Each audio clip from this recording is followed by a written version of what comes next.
This dude brought his entire desktop to Starbucks. It's dedication.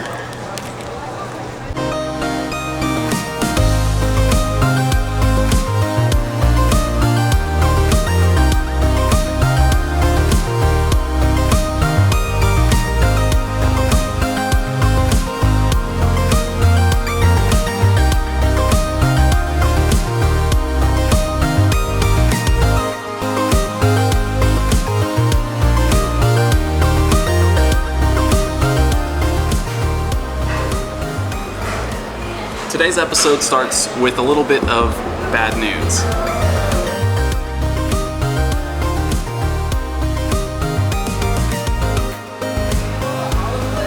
I guess it's not so much bad news as it is news that sort of conflicts with things that I've reported before.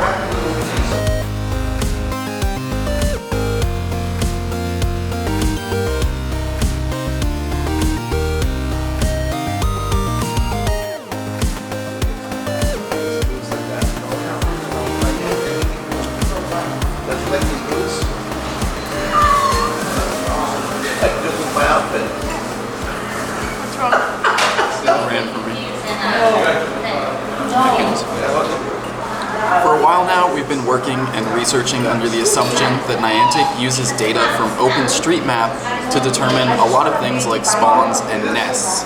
But yesterday, a Redditor named Illuminel presented some very compelling evidence to the contrary. If you go into the settings and check out the About Pokemon Go section, at the bottom, you can look at all the licenses. And it says here, the following open source software and third-party libraries went into the making of Pokemon Go. There's a lot listed here. Google Cardboard, Android, SharpZip. Notably missing, OpenStreetMap.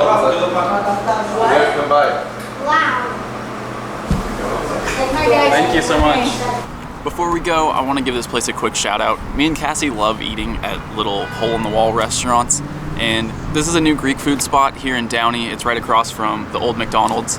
I've seen a lot of turnover in this location. There was a liquor store here, there was another deli before that, and we really like this place, so I just kind of like to see it stick around. So if you're in Downey, if you want some Greek food, come check it out.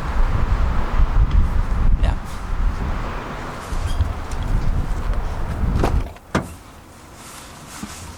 No.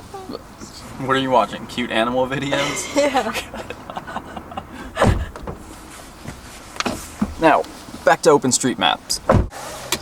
Niantic not crediting OpenStreetMap in their license section of the game is a pretty good indication that they're not actually using OpenStreetMap data to determine things like spawn points or nest locations, but we've still seen plenty of correlation between things that are marked on OpenStreetMap and behavior and activity in Pokemon Go. Things like Pokemon spawning along red footpaths, or parks that exhibit certain features on OpenStreetMaps being nests in the game. So even if Niantic isn't actually using OpenStreetMap data, it's definitely still possible to use OpenStreetMap to find things in the game. I did a video a little while ago about using an OpenStreetMap query to find potential nest locations, which you can check out right up here. It's a helpful way for people to find nests that might not have been reported to the Sylph Road, especially now that it seems like more nests are being added pretty regularly. For now though, I want to go check out Furman Park and just walk around the walking trail that I mapped on OpenStreetMap, just to see if anything's changed. Picked up a couple extras. Chance. Oh, Cassie was with me already. My sister, Amanda. Yeah. I call her Mans. Furman Park is currently an onyx nest. It's been an onyx nest through the last 2 migrations, and I actually haven't been here at all. So that's what, almost 4 weeks, almost a full month since I've been to Furman Park. Here. There was one here. Here's my first catch. Here. Oh, squeeze you. Don't shy. Oh my god. Oh, his legs hurt. A pair of onyx, but the real reason we're here is to see if anything new has happened with the path that I mapped. Yeah, one of them ran away. So we're just gonna walk around the trail one time, and then we'll head somewhere a little more interesting. Yeah, but it's not Santa Monica. I actually like the sweet parts. Quick stop to train the gym up. There's a Chansey at the bottom, which is kind of annoying, but it's not a huge problem because everything above it is 2,500 or more, which means I just aim for those. I'll bring Pokemon in with 1250 or less CP, and they should get through the Chansey pretty quickly.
We did the full lap, didn't find a whole lot of increased spawns. Actually, I wouldn't say there was an increase at all, which means there are no new spawn points. What is that bird? It means there are no new spawn points along the walking trail, the path that I mapped on OpenStreetMap, which isn't surprising considering what we talked about earlier, and Niantic most likely not using OpenStreetMap data. Quick stop at the house to grab my extra battery for the camera, and now we're off to the pike. This is not the pike. This is the golf course. I have some eggs hatching, but Chance checked the nearby list as we were leaving the house, and there's a Chansey here. That's not exciting at all. Where is it? I got it. I got it. Chance and Mans both haven't caught Chanseys yet, so hopefully. It's so big. I'm not gonna say anything. Good luck.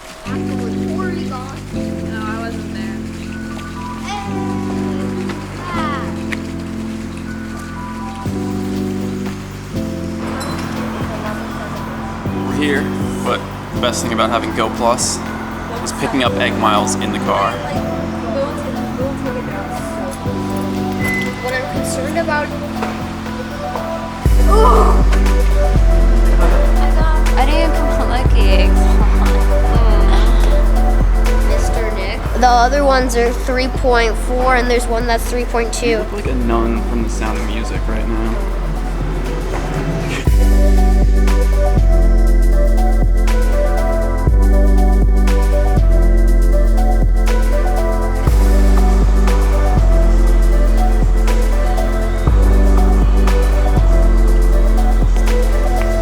They're getting coffee and hot chocolate at this anonymous coffee shop here. Let's talk a little bit more about what it means that Niantic isn't using OpenStreetMap. It actually doesn't come as a huge surprise considering Niantic was formed from the team that created Google Maps, so it's very likely that they're using some sort of Google map data to determine things. But we have seen a lot of correlations between OpenStreetMap information and things in the game.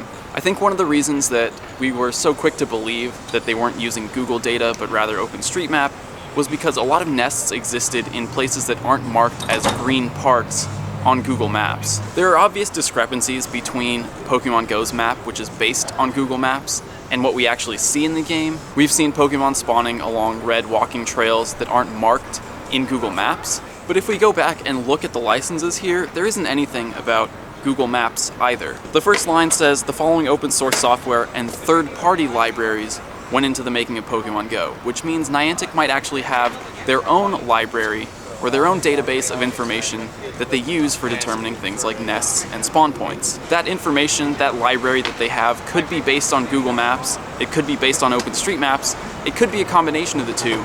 But if it is, in fact, their own library, then I guess technically they don't have to list that here because it's not open source software and it's not a third-party library that they're using.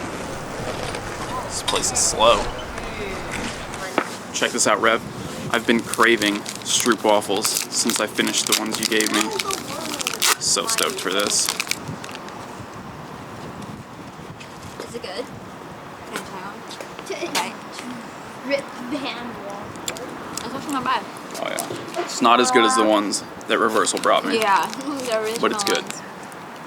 It's gotten a little darker, clearly, but I have more eggs hatching. I filled up my eggs so quick here, as did everyone else. Like slow for hatching eggs. Slowpoke. Also, not a terrible hatch.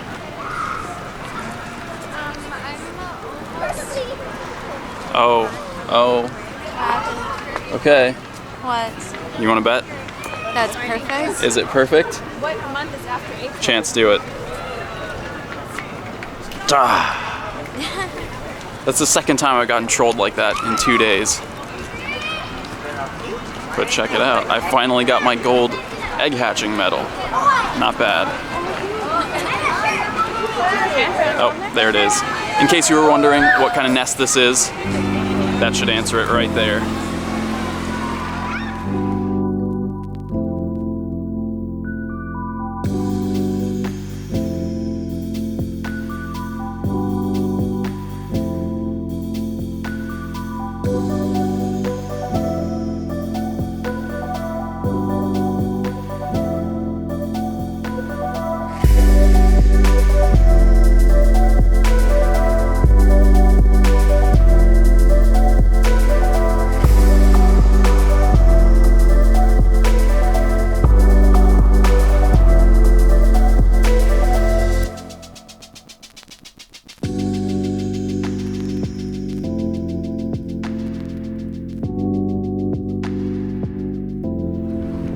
How fun! 2 new Pokédex entries in 1 day.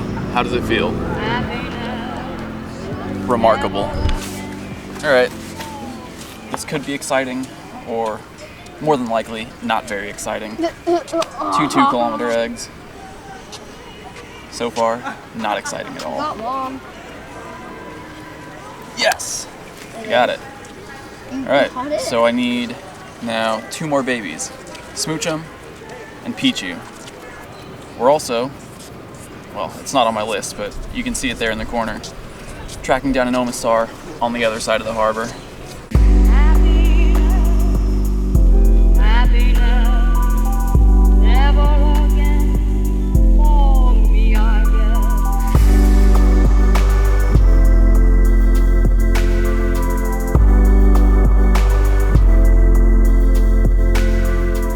Check it out, 1457.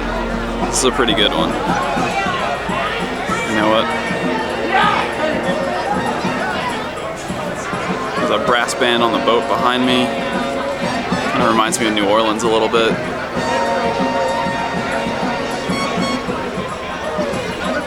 Shoot. There we go.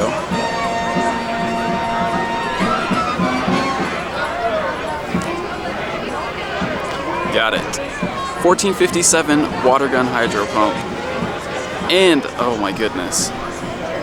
Wait a minute. Did you check the IVs on this Omastar yet? We're about to get trolled again. Alright, wait, we'll do it at the same time. HP. Okay, yeah. Attack. Mm-hmm. Ready? Same time, same time. 1, 2, 3. Yes. Did you catch the Omastar? Yes. It was your first Omastar, right? Yeah. That's 3 new entries for Chance. Guess what? Check its IVs. Okay. 37, wait, yours is... Yeah. Let me see it.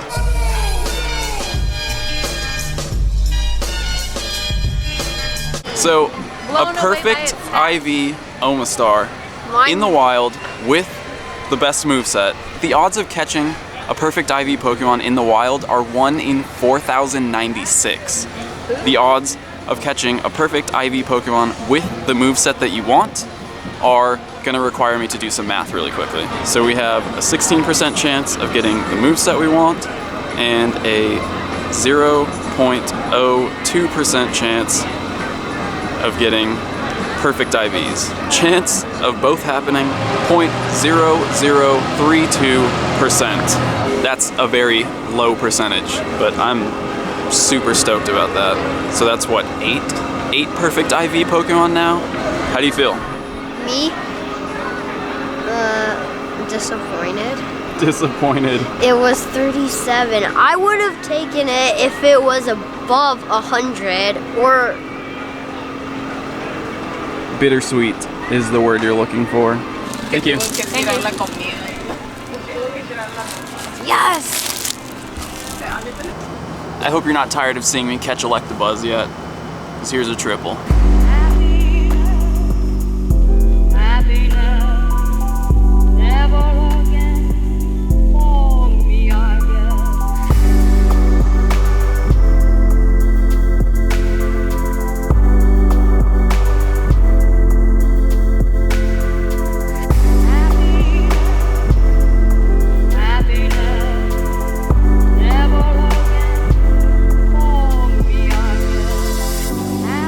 We're doing one more lap. Check it out. Everything's lured. So shout out to Sergio for luring the entire peninsula. And then there's a bot. And maybe like a couple bot accounts for helping out. Please. Yes! It worked!